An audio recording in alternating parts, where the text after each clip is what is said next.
Les Tchadiens, vous êtes obligés de vivre ensemble.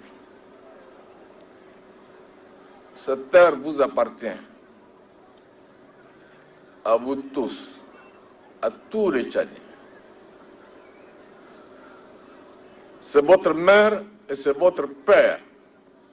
Plus qu'une invite, cette interpellation du maréchal du Tchad Idriss Déby Itno, président de la République, est un message fort qui doit amener les Tchadiens à une réflexion pour un changement de mentalité.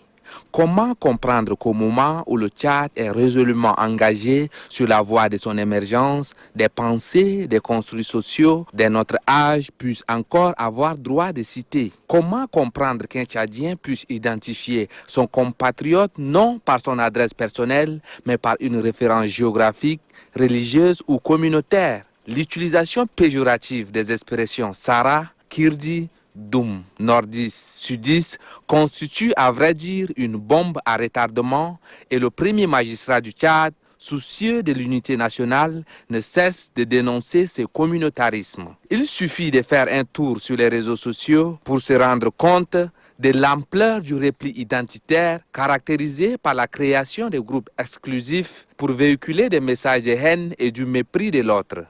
Pourtant, le vivre ensemble est un héritage légué par les anciens qui ont donné à leur époque le bel exemple. Face à ce comportement qui n'est pas propre aux Tchadiens, toutes les forces vives de la nation sont interpellées. Dans les familles, les notions de tolérance et de l'acceptation de l'autre doivent être érigées en vertu cardinale. Le système éducatif doit mettre un accent particulier sur l'éducation civique. Aussi, les religieux, la société civile et les médias doivent-ils prêcher le vivre ensemble.